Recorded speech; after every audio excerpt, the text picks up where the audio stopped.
Today in the Speakers Gallery there are a number of guests, one from the province of Newfoundland, the Minister of Labour, and in addition some university students who work for a year in the Ontario Legislature. These interns are similar to the interns which we have here in Alberta. At the moment we have 6 interns employed, and they work for the course of a year. Part of the year they work with the opposition parties as researchers and doing constituency work, and then the other part of the year they work for the government. Later this afternoon, the House will be dealing with the estimates of the Heritage Savings Trust Fund.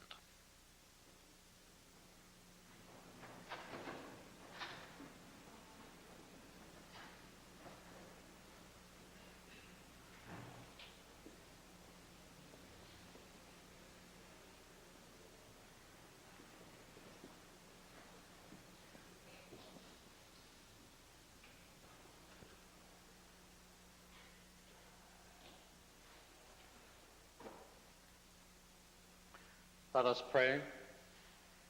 O Lord, grant us a daily awareness of the precious gift of life which you have given us. As members of this Legislative Assembly, we dedicate our lives anew to the service of our province and our country. Amen.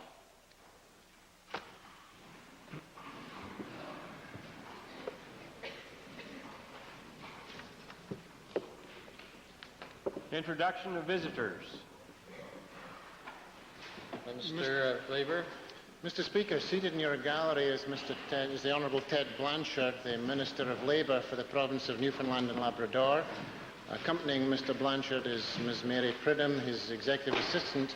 I'd ask them to rise and to receive the warm welcome of the Assembly.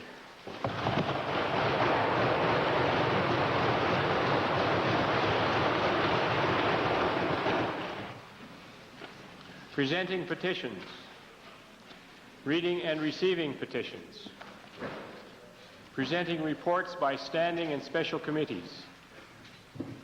Notices of motions.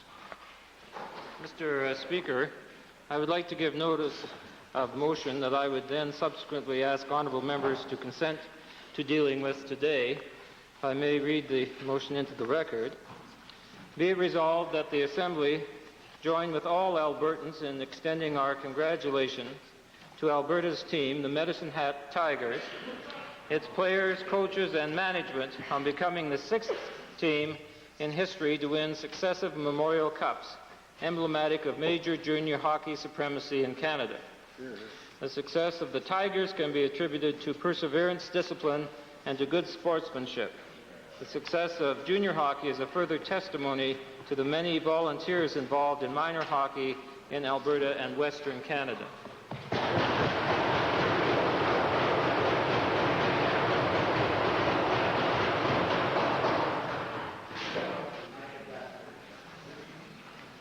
Introduction of bills. Mr. Speaker, I request leave to introduce Bill number 30, the Workers' Compensation Amendment Act 1988. Mr. Speaker, this being a money bill, Her Honour, the Honourable the Lieutenant Governor, having been informed of the contents of this bill, recommends same to the Assembly. Mr. Speaker, this bill puts into effect the organizational changes that were announced on 31 March. It proposes to divide the administrative and governing function from the appeal function by establishing a part-time board of directors and a full-time appeals commission.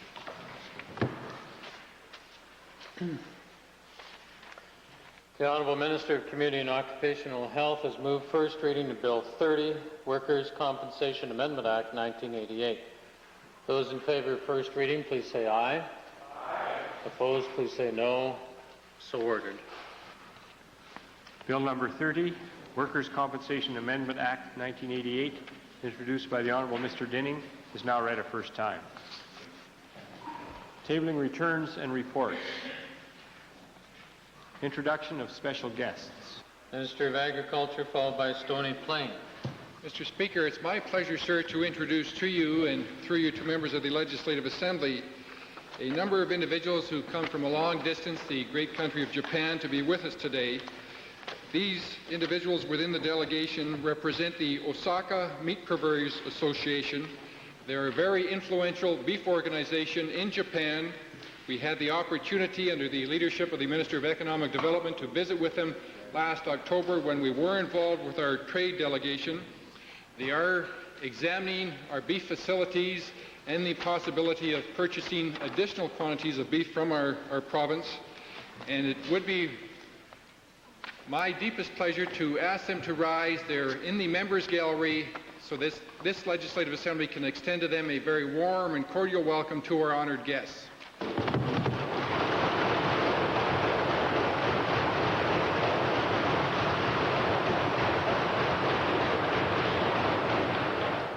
Stony Plain. Thank you, Mr. Speaker. Today I'd like to introduce to you and through you to all members of this Assembly 28 grade 6ers from the Stony Plain Elementary School. They are accompanied by their teachers Milton Mellett and parents Pat Hopp, Judy Duke, Mary Lane Titley, and Christina Ayers. I'd ask that they rise and receive the warmest welcome of this Assembly.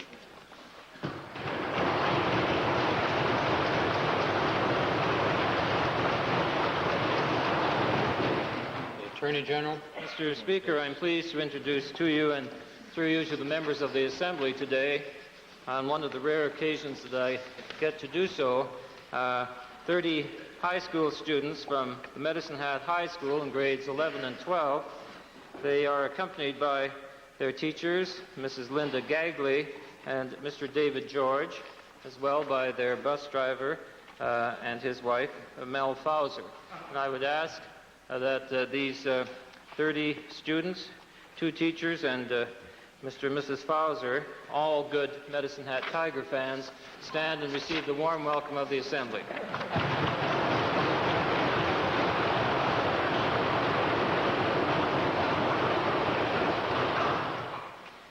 Member for Edmonton Glengarry. Thank you, Mr. Speaker. It's my pleasure to introduce to you and through you to members of the Assembly 59 students from Bishop Savarin School in the riding of Edmonton Glengarry.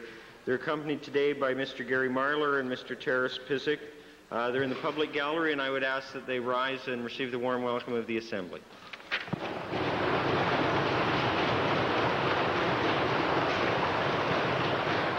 Member for Clover Bar. Mr. Speaker, I'm pleased today to introduce to you and to members of the Assembly 25 students from the grade 6 class at St. Louis School, which is in the Cooking Lake area. They're accompanied by their teacher, Mr. John Ditka. These students are in the members' gallery, and I'd like them to rise and receive the recognition of the legislature.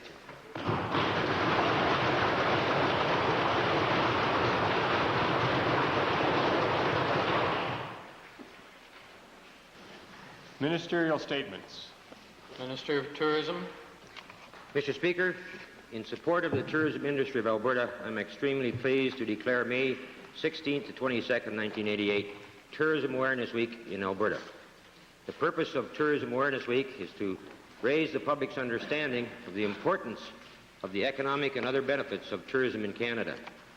The slogan for Alberta Tourism Awareness Week is Alberta Grows with Tourism. Similarly, the Canadian slogan is Canada Grows with Tourism. Tourism Awareness Week is a celebration of tourism in all its facets. It's a tribute to the thousands of communities and businesses which strive throughout the year to heighten the awareness of the importance of tourism. Tourism Awareness Week has been established to provide a unifying activity to these efforts and to encourage greater involvement at the local, regional, and national level. I call on all Albertans to join their fellow Canadians to commemorate and celebrate this country's second annual National Tourism Awareness Week. I join with Alberta tourism industry in reminding you of the economic importance and the infinite growth potential of this industry. Tourism currently employs over 100,000 Albertans and generates approximately $2.3 billion in annual revenues. Tourism is expected to be the single largest economic activity in the world by year 2000. In a little more than another decade, Albertans can make tourism in Alberta an industry employing over 200,000 people and generating $10 billion in revenues. Through increased awareness and understanding of tourism, we can capture our share of the promise offered by tourism. Tourism is part of our economic diversification in Alberta. Let's not let it become a social program. The Department of Tourism works with the private sector to assist development of economic opportunities. In March 1988, the Honourable Premier and the Minister of Tourism announced a $64 million package of post-Olympic initiatives to bolster tourism and awareness. Included in the package are a $30 million community tourism action program, the $20 million team tourism marketing program, a $10 million Alberta awareness program, and $3.5 million Alberta tourism advertising campaign, along with the Alberta Olympic Business Program follow-up. Programs and services available to the tourist industry include Travel Alberta Zone Assistance Program, our Canadian Alberta Tourism Agreement, the Tourism Education Council, the Tourism Take an Alberta Break Program, and a range of development services and marketing programs, and our one-window approach on the Business Services Unit. I urge each and every Albertan to join all Canadians in a salute to tourism industry and help celebrate Tourism Awareness Week. Thank you, Mr. Speaker.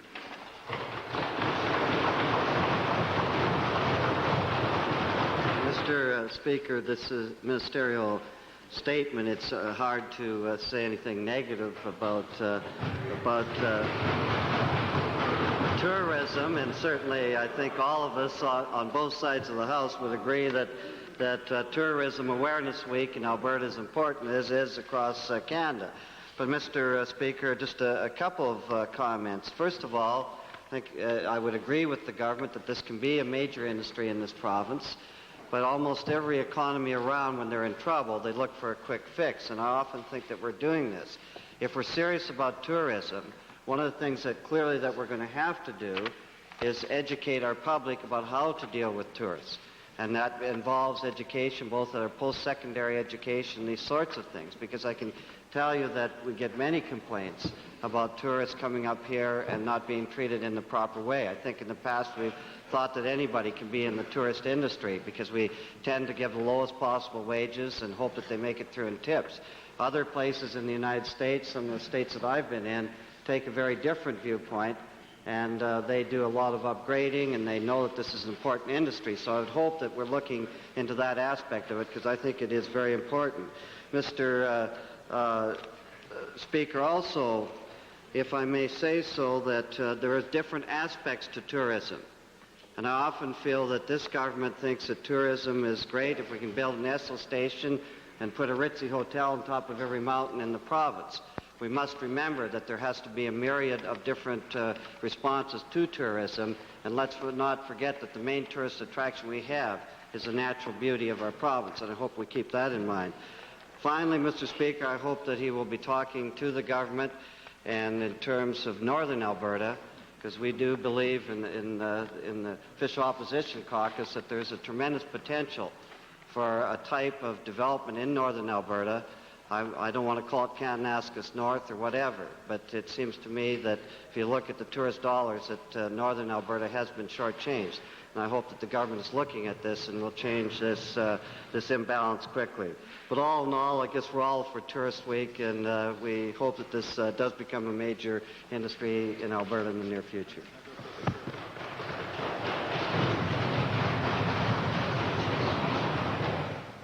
Oral question period. Yes, Mr. Speaker, to the Attorney General. Mr. Speaker, last week it's my understanding that the Attorney General met with the Federal Trade Minister, Mr. Crosby. Will the Attorney General advise the House whether the purpose of the meeting was consultation regarding the enabling legislation for the Mulroney trade deal, and whether he expressed any concern with regard to matters which might be in provincial jurisdiction? Well, Mr. Speaker, in answer to the two questions contained in the Honourable Leader's questions, first of all, the answer is yes.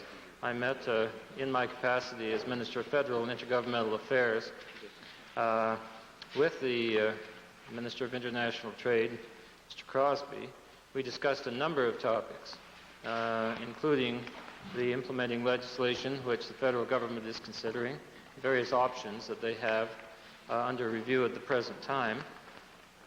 We also discussed the issue of continuing provincial participation with respect to the dispute resolution mechanism. And we also discussed at some length the provincial role in the GATT discussion. So it was an encompassing discussion with the minister. And in answer to the second question, the answer is yes. We certainly did express our views that provincial constitutional responsibility must be respected in the implementing legislation that the federal government has under consideration. Well, specifically then, Mr. Speaker, to come back to the minister, under Article 103 of the trade deal, the federal government purports to guarantee that the provinces will be bound by this particular agreement. Now, Mr. Speaker, it seems to us that this guarantee extends federal powers into the matters of placing and distribution of Alberta's energy resources specifically, and that U.S. customers will have access to our resources at prices which are the same or lower than Albertans now pay. My question is very specifically, why does the government now agree to place this power in the hands of the federal government? Mr. Speaker, as I said on many occasions, there's nothing in the free trade agreement which amends the Constitution of Canada, nothing indeed which in any way derogates from the role that the province has to play in terms of ownership, management, and control of its natural resources. Mr. Speaker, that's what you say, but that the writing says something different. And I would come back to Article 103, Mr. Speaker, that makes clearly that provincial compliance is there. How does the minister justify this? Is it not that the federal government, under this international agreement, under that compliance, can in fact tell us what price we are set for our resources? Mr. Speaker, the federal government has in previous years tried to tell us what price we should pay receive for our natural resources under something called the National Energy Program, supported by the NDP and the Liberal parties in Canada. And the Honourable Leader of the Opposition should not be allowed to forget that. The fact of the matter is that this free trade deal will guarantee that we shall never have again, during its currency, another national energy program shoved down our throats by the federal government. It is protecting the interests of Alberta's ownership, control, and management of its natural resources, and the Leader of the Opposition and the NDP are out to lunch on this particular question. Yeah, let Washington decide the price, eh? Well, it won't be perhaps shoved down our throats by the federal government. It'll be shoved down our throats by the Americans, Mr. Speaker. And rather than rhetoric, Mr. Speaker, people want to know the answer.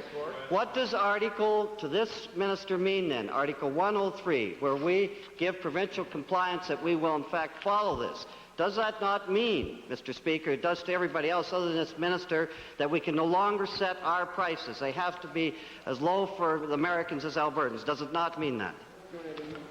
Mr. Speaker, what the deal provides for is what this government has been seeking for a very long time, and that is market prices for our natural resources, and not prices artificially set by governments, either at the federal or provincial level. And the honourable member for Beggarville waves the American flag in some kind of mockery, obviously, of our best friends and neighbours.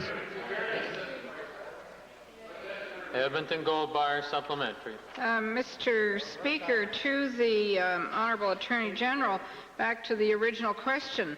Was the very important subject of transition programs discussed at this meeting with your federal counterpart, and what is anticipated to be the provincial-federal relationship in regard to this? Who's going to be responsible? Who's going to pay? Mr. Speaker, that particular topic, while it is important, was not on the agenda for our discussions last week.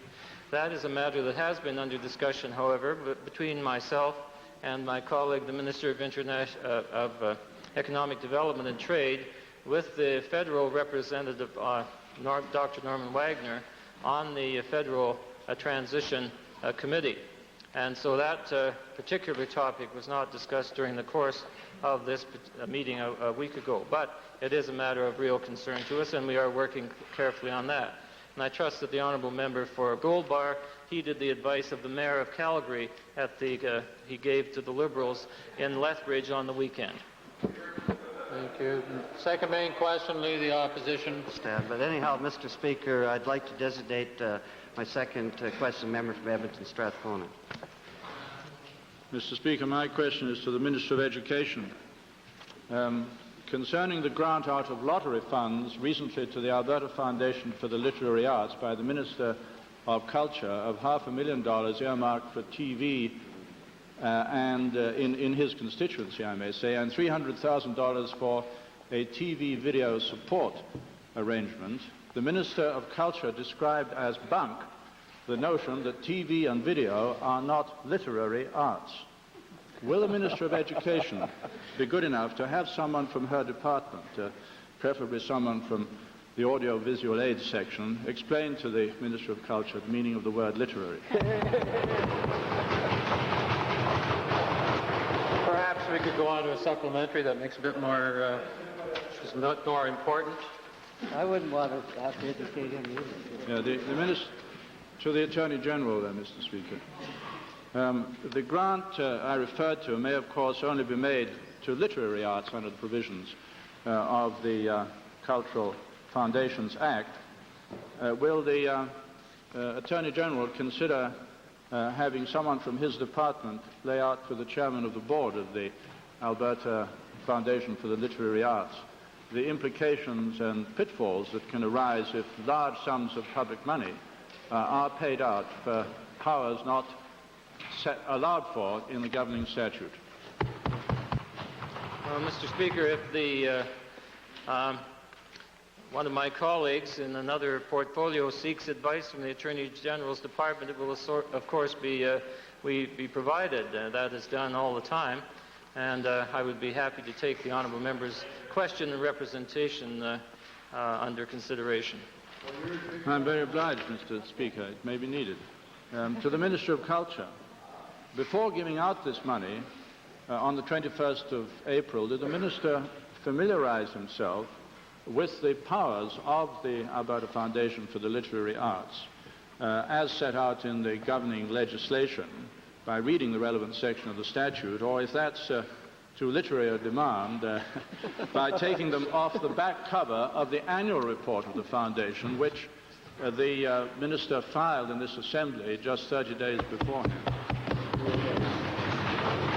Well, Mr. Speaker, I'm pleased that the member has finally decided to ask a question to this minister when he is able to be in the House, and not as he did on Friday. On Friday, I was doing other things, as many members are required to do. But, Mr. Speaker, in making the announcement about the allocation of lottery funds, it was clearly indicated by the minister responsible, as I indicated to the Leader of the Opposition on Monday last, that funds would be channeled to 6 recipients in accordance with previous guidelines established by this government by the 4 foundations. Each foundation chairman has been given advice by this minister as to how those additional funds will be allocated in broad respect. And I can't believe that this particular member does not understand that when one prepares a film or when one shoots a video, that one has to have a writer to first prepare the script. That's not what the money's for. To the Minister of Culture, in that case, how much of the $800,000 set out for TV and audio was for script writing? Well, Mr. Speaker, as I indicated, Mr. Speaker, yes, I think that is a question of the order paper, but in general terms, the amount of money that was expended for the Banff Television Festival, and not a television station as reported to have been the understanding of the member, but the television festival, was $450,000 in the last current year, and this year it'll be $500,000. That is far less in increase than the amount of money going to literary publishers, writers throughout this province as a result of the 52% increase to the total foundation. Edmonton Goldbar. It's interesting, Mr. Speaker. We now find lottery funds into operating expenses in education. I would like to ask the minister, Mr. Speaker, is this the new budget method to be used to do end runs around the legislative process of budget debate?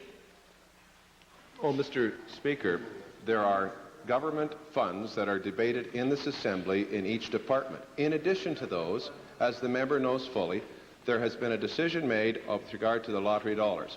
Those dollars will be spent to supplement, to augment programs that are available for the recipients, whether they're writers or publishers or artists or performing artists or creators. There will be no duplication of the funds that are spent either by the department or by the foundations. Thank you. Main question, Edmonton Goldbar. Thank you, Mr. Speaker. Mr. Speaker, we in the House, I think, all welcome the completion of the long-awaited study on ambulance services, a critical and essential component of health care, and we hope that the government will move expeditiously now to act. I'd like to ask the Minister of Health and Hospital Care, will the Minister and the government now place my private member's bill, number 234, on the order paper as a government bill? We don't need to wait any longer. The homework has been done and it's ready and available. Mr. Speaker, it's our intention, after having made public the report on the Policy Advisory Committee to myself on emergency health services, it's our intention to allow some length of time for individual reaction to the comments and recommendations which are made in this report. I believe the letter which accompanied this report, which was signed by the chairman, the honourable member from Drumheller, indicated that we would like to receive responses to the report by the middle of September. It would then be my intention to try to see what changes need to be made as a result of those responses, and then to seek support from our cabinet and the government caucus, and finally from the legislature, hopefully next spring, for new legislation in the area of emergency health services, and to be able to move with some of the recommendations that are in this report. Mr. Speaker, it's overdue. I think there's no reason to wait any longer to do it. It seemed to me that the exhaustive process was designed to do exactly what the Minister is talking about. To the Minister, will the government provide in the new legislation a funding formula that's adjustable so that rural and remote areas could obtain higher per capitas to cover what may be their considerably higher costs?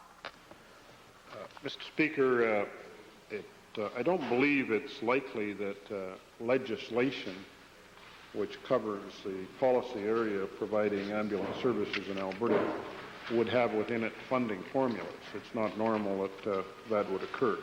However, the honourable member should be aware that when the committee, the Policy Advisory Committee, studied this issue of funding, that they did note the wide discrepancy in cost relative to delivering ambulance services to more remote rural areas as opposed to the two metropolitan cities and other cities and towns which are in between. So whatever the government does with respect to any funding formulas would obviously have to take into account the recommendations of the committee in that regard. Mr. Speaker, to the Minister, is it the government's intent to fund the ambulance system in its entirety, or will municipalities be expected to pay a proportion of the service through local property taxes? Well, Mr. Speaker, the government has not formed any intent on any part of this report yet. As I indicated in my opening answer, we intend to get feedback from all of the interested parties and the general public over the course of the next few months before we take any position on the report. The report does indicate that there should be some assistance in funding various parts of the ambulance system by the provincial government, and certainly that will be something that's considered. But I reiterate that there has been absolutely no decision at this point in time as to whether or not any funding would be forthcoming, and if so, the nature of it. Mr. Speaker, it makes municipal planning for these services very difficult.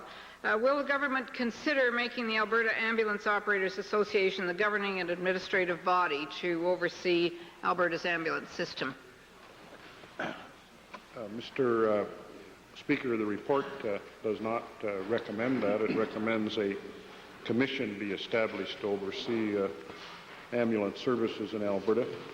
Again, the government has taken no decision on the recommendations in the report, so it would be premature to say whether or not we would accept the recommendations of the report or the offer that I understand has been made by the Alberta Ambulance Operators Association to provide some kind of overall management of the system throughout the province. Edmonton Centre. Does the Minister of Hospitals and Medical Care agree with the Minister of Career Development that emergency services such as ambulance are not appropriate areas for funding from lottery dollars from the province?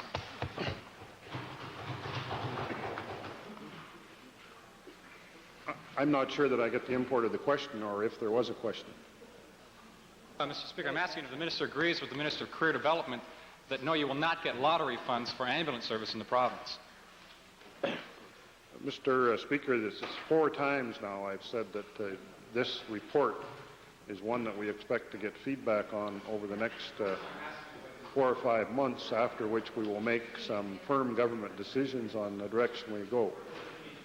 One of the recommendations in the report that the committee made involves the funding of one-time only grants to ambulance authorities for the upgrading of their equipment, and they suggest that could come from lottery funds. That's simply a decision that, again, will have to be taken, firstly, if we decide to provide some funding, and then, secondly, where it comes from. Overbar, main question. Mr. Speaker, I could have asked a supplementary on this question, but I think that 1 or 2 reasons why I should set the record straight from my Liberal friends and my NDP friends about whose resolution was passed in this Assembly. And to get a resolution passed from a backbencher is really an accomplishment. And Mr. Speaker, to the honourable members sitting to my left, that was over 12 years ago a resolution was passed. So in case they want to steal something, they're stealing mine. But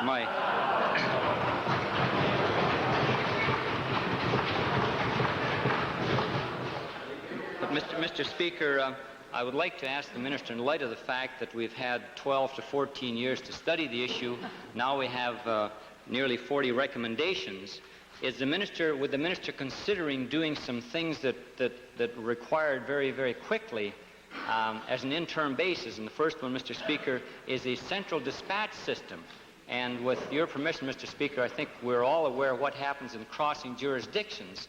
There's no one to coordinate if there are ambulances needed in St. Albert that are available in Morinville. There is no way of communicating that at this time. Would the Minister give some consideration to doing some of these things on an interim basis that cost very little money but would be very efficient?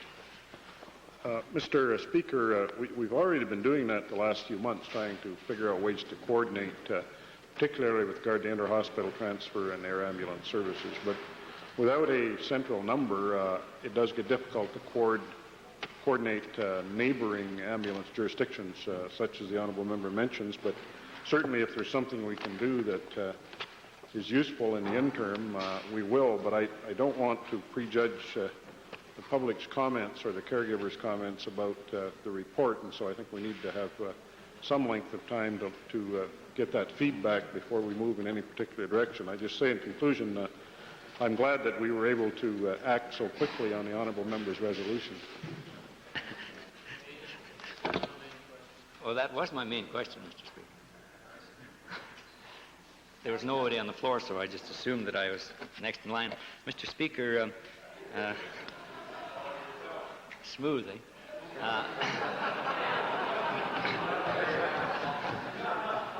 Mr. Speaker, also a question, a problem that has been a problem for quite some time, and this is the question of some minimum standard right across the province. Is the Minister in a position to indicate if that interim measure can be taken within the near future so that all ambulances in the province will have a certain standard across the province? Yeah, Mr. Speaker, again, a very good question. The report does recommend that there be a minimum standard called basic life support, which is a well-defined term in the ambulance field, that no ambulance be able to operate with less than basic life support personnel.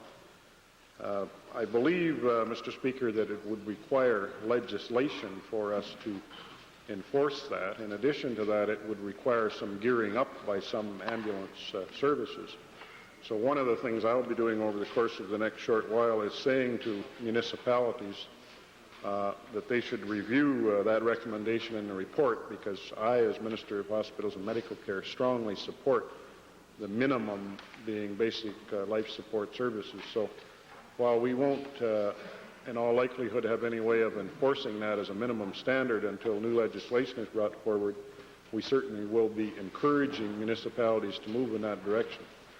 Speaker, the Minister, on the requirement that the personnel be available, can the Minister indicate, or his colleague, the Minister of Advanced Education, or the Minister of Education, if the programs are being put into place so that we will have personnel available when these standards are brought up to a certain level?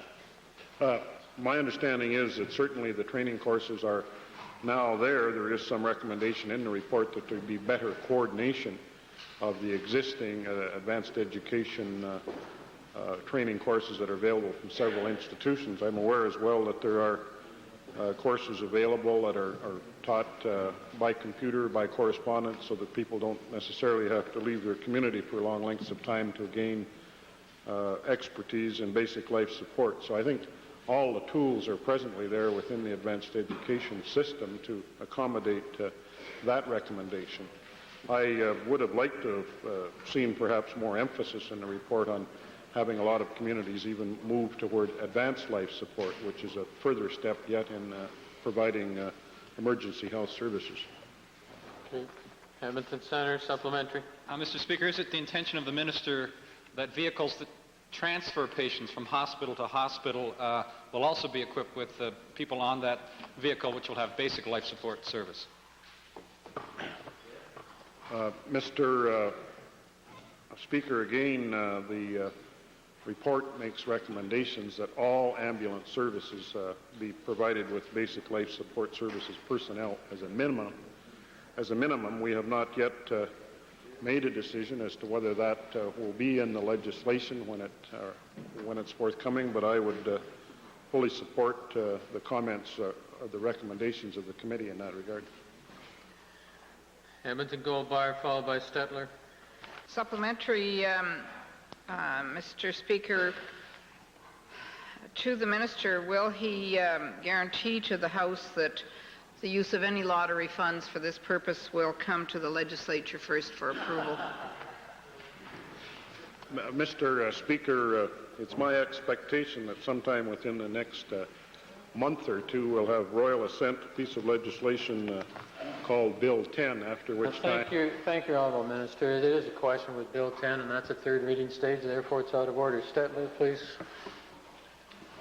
Mr. Speaker, ambulance service to date has primarily been a service provided and paid for by the municipal authorities. I wonder if the Minister could assure the House that any new provincial mandate with regard to standards and levels of service will be accompanied by appropriate levels of provincial funding.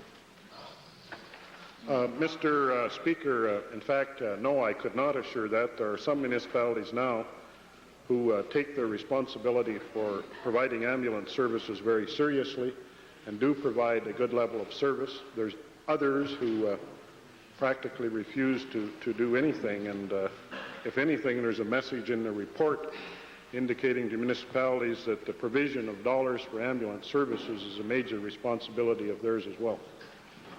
Member for Redwater Andrew, followed by Edmonton Belmont, Edmonton Meadowlark, Edmonton Kingsway, and Edmonton Beverly.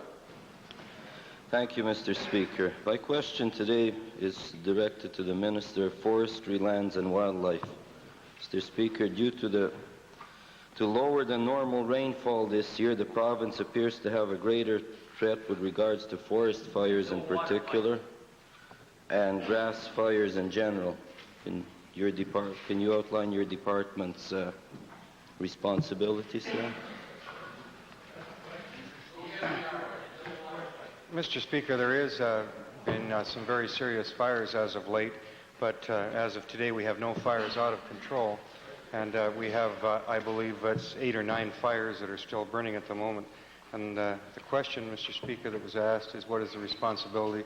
Responsibility for forestry, lands and wildlife is within the green area, and the jurisdiction doesn't extend into the municipalities or counties. However, if needed and if there's life at risk particularly, or if asked, we have also been helping in those areas. Supplementary, Mr. Speaker, to the Minister. Can the Minister indicate to the Assembly the funds available for the control of forest fires during the 1988 firefighting season? Mr. Speaker, that of course is part of the budget process, and as I have stated before, depending on the fire season, more dollars may be needed by special warrant. Second supplementary, Mr. Speaker, to the Minister. Did the Minister's Department lend any support by way of crews and equipment to the County of Strathcona in an effort to contain the blaze that has been burning for almost 3 weeks in that area? Yes, Mr. Speaker.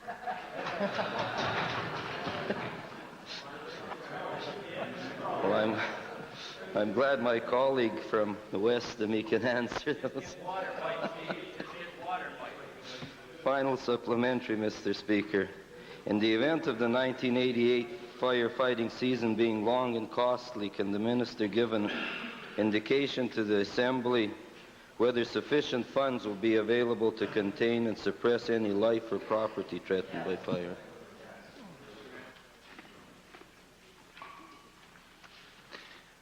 Mr. Speaker, I assure the honourable member that we will do all that we can to protect property and life particularly, and that any dollars that are needed to help fight fire in these extremely dry conditions, we will, I'm certain that I can count on my colleagues to provide.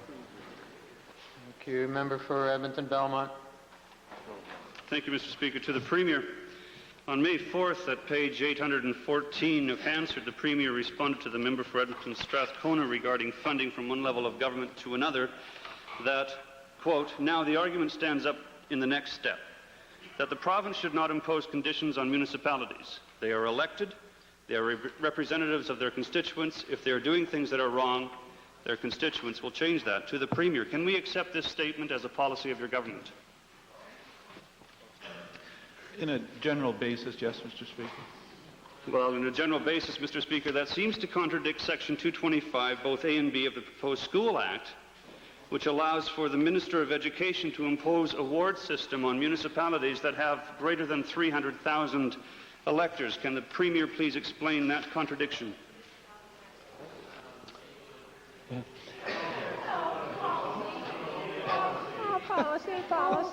Policy. Mr. Speaker, obviously the honourable member can raise questions with regard to the School Act when that legislation is in front of the House. Thank you, Mr. Speaker. Perhaps we can go to the Minister of Education. The Minister of Education is indeed a supporter of the local input and representation, but I'm wondering how it is that she, in the new School Act, would impose the government's will on a board that is elected by the very same constituents that elect us. Do you not see a contradiction there? The authority to impose a ward system, Mr. Speaker, in the School Act is permissive. Indeed it is, but then why did not the Minister of Education allow for a plebiscite to be held, thus allowing the electors to choose whether or not they want a ward system?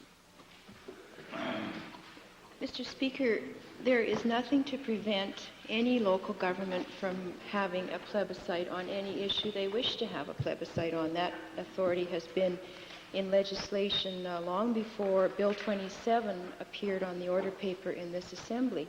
I think it is fair to say, though, that certainly on the government side we are of the view that from the input that we've received from people residing in the large metro areas of Edmonton and Calgary, that there's a very keen interest in seeing the principle of accountability, which is part of Bill 27, extended to a ward system within those municipalities.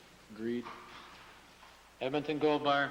Mr. Speaker, will the Minister then tell the House why this section was put in the first place? What is, in fact, the rationale for putting it in?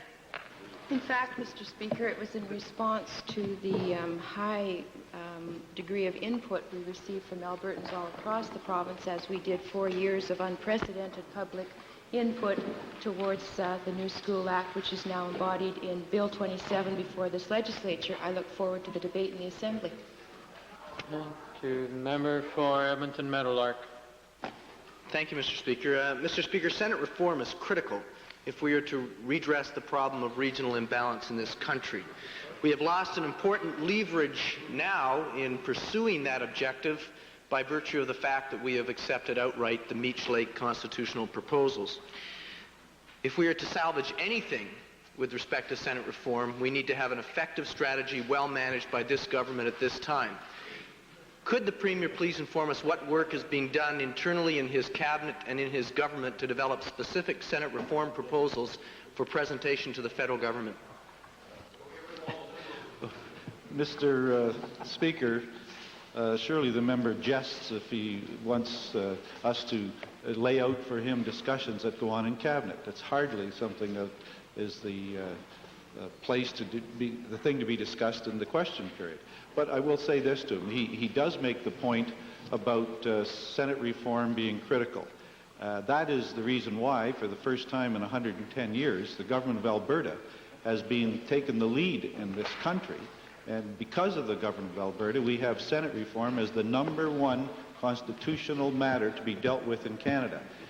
People have talked about it before, but until the Alberta government took this on, went to the First Ministers, and insisted and got it as the #1 matter for constitutional reform. And, Mr. Speaker, we're looking forward to having the EEE Senate be the result of this reform. Again, that's an initiative from the Alberta government. It's interesting to see now other parties trying to get on the bandwagon. Well, we welcome them. But nevertheless, it's our initiative, and we're going to keep fighting for it. Never any specifics. If we're going to get it, we have to get started. Could the Premier please simply tell us whether he has a committee of cabinet or a committee of senior bureaucrats in his government taking specific steps to come up with specific proposals with respect to the mandate and the powers of a Senate for Canada, which he will be presenting to the federal government at some specified time? Mr. Speaker, perhaps the honourable member has been out of touch of progress that's been made in this area. First of all, it's the #1 item for constitutional reform. Secondly, the federal government has said they'll be bringing their recommendations. The provincial government had in the past a committee of the legislature which came up with the EEE Senate recommendation. It's been agreed to unanimously in this Alberta legislature. We have provided details of that report to all governments. At all of the constitutional meetings that were held over the past several years, this matter has been raised. Just the other day, the federal government, I think this is certainly progress, sent their member of cabinet for interprovincial relations here to Edmonton, in which he said we've bought the Alberta government's 2 of the EEE items, 2 of the E's. As I've mentioned to the House before, that we're making progress there. We also have 2 premiers who are now supporting us on this issue. I hope we will get more. We're making progress, Mr. Speaker. It is very important, and we're going to keep fighting for it. Clearly, the question of powers for the Senate is critical to the question of Senate reform. Could the Premier please indicate to us what he wants to see specifically as the powers of a Senate, an elected Senate in Canada? What's your view of what the veto should be? Should it be suspensive? Should it be complete? The question, honourable member. Thank you for your answer. Mr. Speaker, what I will do is provide him with a copy of the report on the EEE Senate. As everybody knows, that report is a general report and didn't outline a specific proposal and approach, and it's also years old. Is the Premier saying that it is sufficient to wait for the federal government to come to us with a specific proposal about Senate reform, how Senate reform should be, and that it is not acceptable or not required that this government should be taking an aggressive leadership role in establishing proposals and a format for Senate reform, for the Senate reform debate in this country today? Mr. Speaker, it's interesting to see the Liberal Party now scrambling to get on the bandwagon when they know how important this is for the people of Alberta. All the time they were in government, nothing happened. They just appointed their sleepy old friends to the Senate. They never in any way did anything. They never did anything to reform it. The Alberta government has taken the lead, a leadership role, has been pushing the Triple E Senate, and has been able to get all of the premiers agreeing that this is and the Prime Minister, number one matter for constitutional reform. It's interesting to now see the Liberals saying, well, we're pushing for this, we're really pushing for this. I say I welcome them getting on the bandwagon even though it's so late. Member for Clover Bar, followed by Lacombe. Mr. Speaker, the Premier touched briefly on the question I'd like to ask, the supplementary, and this is the question of attitude. Do the politicians from central Canada understand and realize how important it is to the Maritimes and to the two extremes of the country to have Senate reform? Are the politicians in central Canada understanding how severe the problem is, and is their attitude changing where there is some hope that they will finally realize it's a very, very important issue to keep this country together? I agree with the honourable member's point that he made in asking the question, how important it is and how it will help to hold the country together. No question about that. Attitudes are difficult to judge, Mr. Speaker. We have had many meetings on constitutional reform, obviously, and they've resulted in the constitutional reform known as Meech Lake, which is before all the legislatures. I think it's fair to say that all the premiers feel that the Senate must be reformed, that it should be elected, and it should be effective. And the debate, as I've said before, is going to come down to the third E. Whether we all agree that it should be equal, as we would want it, or whether they would argue it should be equitable distribution of the number of senators per province. I think that is really going to be where the debate finally settles. Lacombe. Thank you, Mr. Speaker. Supplementary on this question to the Minister of Municipal Affairs, as the chairman of the Select Committee on Senate Reform that carried out its studies a few years ago. Would the Minister refresh our memory that that report carried the process in detail on Senate reform, contrary to what the member from Meadowlark said, Mr. Speaker? Question read, not the Minister of Municipal Affairs in his present portfolio. Mr. Speaker, I realize it's an unusual question in the terms of parliamentary democracy, but I would make the point for the honourable member who raised the question that in a very specific sense regarding the powers, the duties, the outline of where Senate reform is to go, if he'll read the book, it's in it. We decided that in this Assembly several years ago, and that should answer the questions that the honourable member has in mind. Strange. That's a rather unusual circumstance, your question period. Member for Edmonton Kingsway, followed by Edmonton Beverly. Thank you, Mr. Speaker. In the Government of Alberta document, Main Principles Toward a Credit Union Act, released on February 15, 1988, the Treasurer laid out some provisions to generally prohibit all transactions with related parties. On page 5 of the same document, related parties of a corporate body is defined to include directors and officers, their wives and children, partners of persons described above, and others such as advisors, trustees, and affiliated corporations.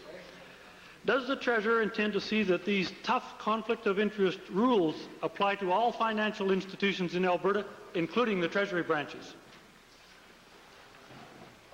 Mr. Speaker, with respect to the credit union legislation, What we have done on a general sense is to introduce most of the format of discussion with respect to financial institutional reform across Canada. We believe that in some cases we have followed the average suggestion. In other areas we have, I think, been very specific as to what we see to be the outline of the legislation. We intend to, in the case of credit unions, flag this for discussion. We have done that already with the document referred to. We're now in the process of accepting input as to its appropriateness. I did ask if it intended to apply it to the Treasury branches. Given that the Treasury branches are operated as a Treasury fund under this minister's department, will he now admit that allowing a Treasury branch loan to a company one-third owned by a related party, namely his wife, would be a conflict of interest if his proposed credit union legislation applied to cabinet ministers and to the Treasury branches? Well, Mr. Speaker, I guess we have gone through this debate to some extent. I should say, first of all, the rules are and standards that we operate under are reflected in the legislation. If someone wants to suggest that there is another interpretation of the law, then they have put themselves above the law. What we must guide by is what is in fact in the legislation. That's essentially what we will do with this piece of legislation, with the application of the law to other standards which society generally believes to be appropriate.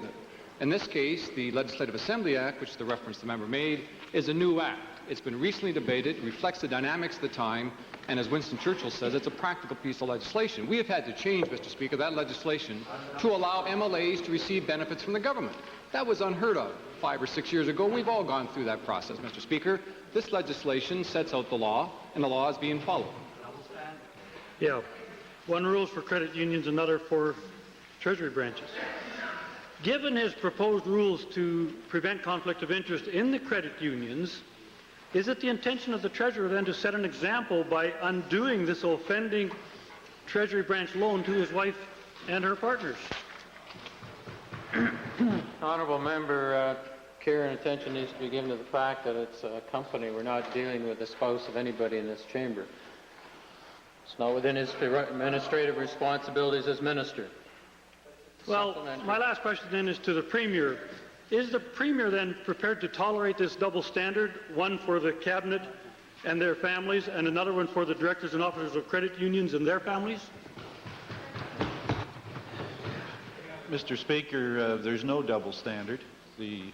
As we've already discussed in the House, and I guess the honourable member has no other issues that seem to be important, that he now wants to continue to come back to things that have been dealt with in the past. I guess it just is a measure of the level that the question period has sunk to as the House has gone on. Thank you. Edmonton Meadowlark supplementary. Given the recurrence of recent questions relating to conflict of interest by members of the Cabinet, will the Premier please structure an all-party committee of the legislature to consider this issue definitively and simply to clear the air once and for all to set guidelines for the future so that these questions won't continue to arise? Well, Mr. Speaker, if the honourable member feels that he has conflict of interest charges to bring, he should bring them and not sit there and parrot his leader the very questions that he's been asking in the past. Frankly, Mr. Speaker, we operate under a Legislative Assembly Act, as I've said before. That could be called the Conflict of Interest Act for all members in this House. Right. Now, if the member feels that someone is breaking the Legislative Assembly Act, I say he should stand up and make the case and not try and dodge around and just cast aspersions in some kind of a hoping you throw enough mud somewhere you'll get some to stick on somebody.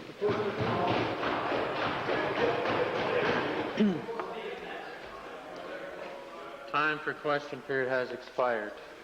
We have a request, as given earlier, of verbal notice under Standing Order 40 by the Attorney General with regard to a motion. Speaking to the urgency of debate, do we have unanimous consent that this motion be dealt with? Opposed? Carried. Thank you. Attorney General. Mr. Speaker, all copies have received the notice of motion.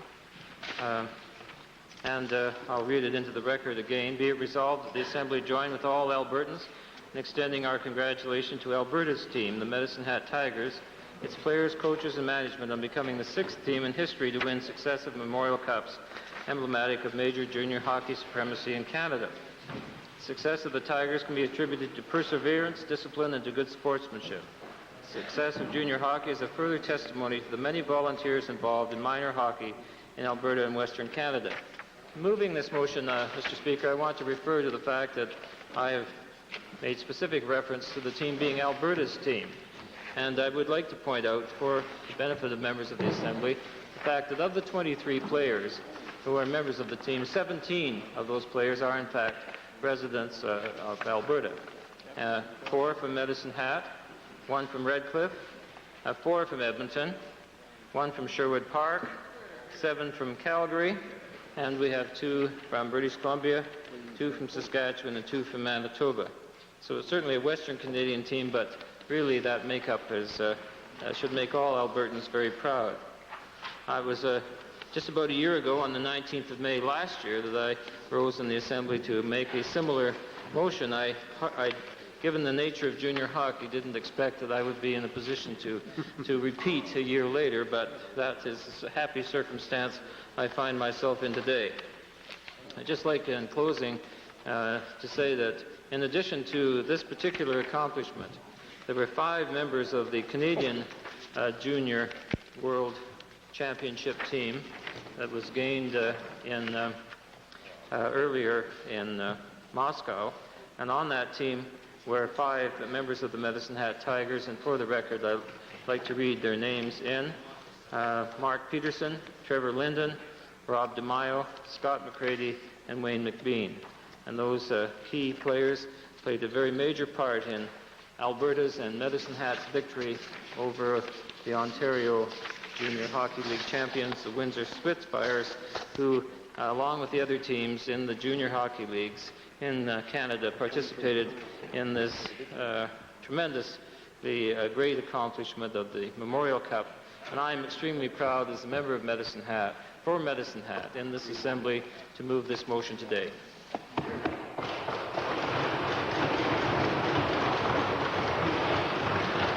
All those in favor of the motion, please say aye.